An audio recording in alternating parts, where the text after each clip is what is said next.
Welcome to Tara Maa kitchen. আজকের recipe মাছের মাথা দিয়ে শিম বেগুন আলু দিয়ে তরকারি। আমি একটা বড় সাইজের মাছের মাথা নিয়েছি, নুন হলুদ মাখিয়ে নিয়েছি। চলুন রেসিপিটা শুরু করি। ভিডিওটা আমার সম্পূর্ণ দেখবেন। উনুনে কড়া বসিয়ে দিয়েছি। প্রথমে মাছের মাথাটাকে ভেজে নিচ্ছি। শিম বেগুন আলু বিম কড়াই সব কাটা হয়ে গেছে, কেটে ভালো করে ধুয়ে রেখেছি।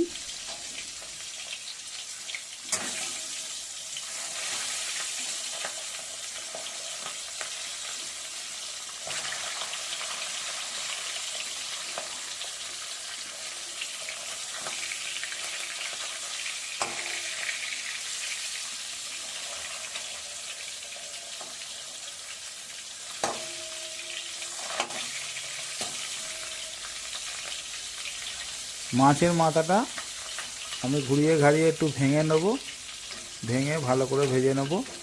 কেন শিম বেগুন আলুর তরকারিতে দেবো, মাথাটা ভেঙেই দেবো। আর আগে দিয়ে ভেঙে নিলে ভালো করে ভাজা হবে, তাই ভেঙে নিচ্ছি। ভেঙে মাছের মাথাটা ভালো করে ভেজে নেব।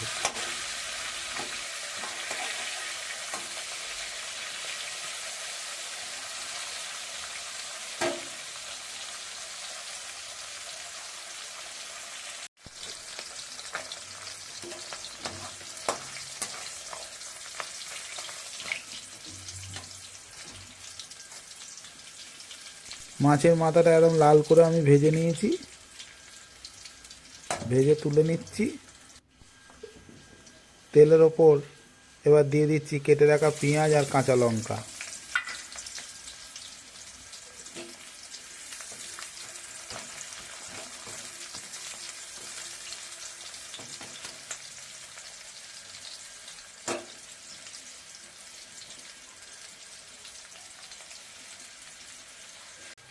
পেঁয়াজটা হালকা লাল হয়েছে, আমি সামান্য পরিমাণে রসুন বেটে রেখেছিলাম দিয়ে দিলাম পেঁয়াজের সঙ্গে।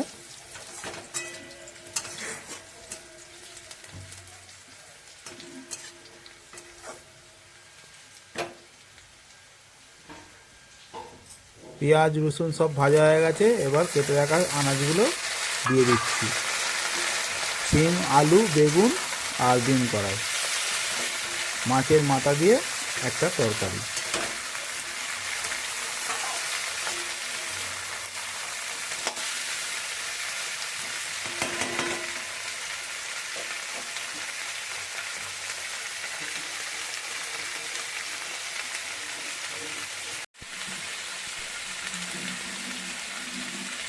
দিয়ে দিচ্ছি কেটে রাখা টমেটো।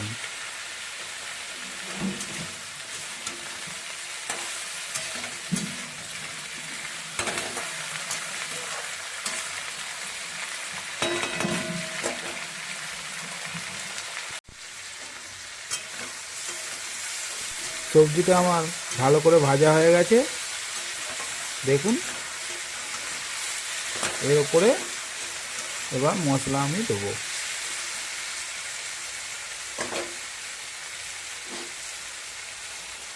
দিয়ে দিচ্ছি পরিমাণ মতো লঙ্কা গুঁড়ো হলুদ গুঁড়ো আর নুন।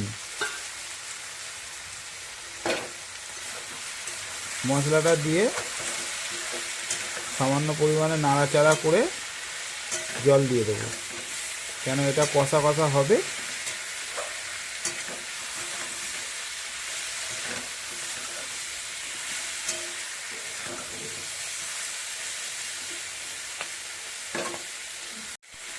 দিয়ে দিচ্ছি পরিমাণ মতো জল।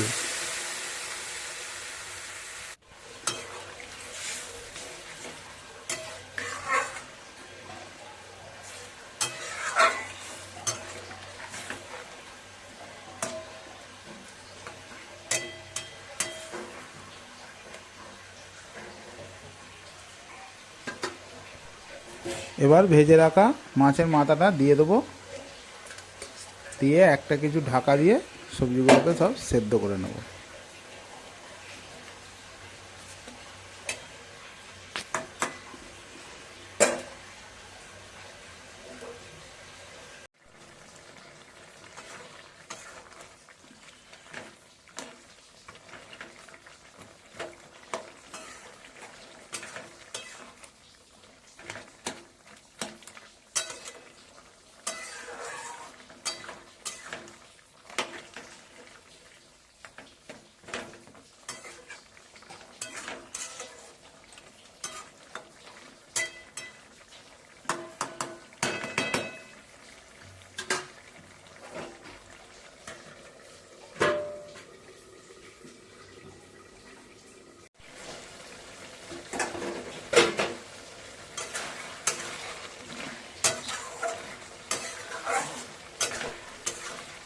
দেখুন সবজি আমার সব কিছু সেদ্ধ হয়ে গেছে। তরকারিটা ভালো করে কষাবো, কষিয়ে কষিয়ে একদম শুকনো হয়ে গেলে নামাবো। সিম, বেগুন, বিম কড়াই, আলু দিয়ে মাছের মাথার একটা তরকারি। রেসিপিটা আমার হয়ে গেছে, দেখুন এরকম হয়েছে শুকনো শুকনো। এই তরকারিটা শীতকালেই খেতে ভালো লাগে। সিম বেগুন দিয়ে, মাছের মাথা দিয়ে খুব সুন্দর হয়। ভিডিওটা যদি ভালো লেগে থাকে চ্যানেলটাকে অবশ্যই সাবস্ক্রাইব করে আমার পাশে থাকবেন। দেখা হচ্ছে নিত্য নতুন আরও অন্য কোনো ভিডিও নিয়ে। সবাই ভালো থাকুন, সুস্থ থাকুন। নমস্কার।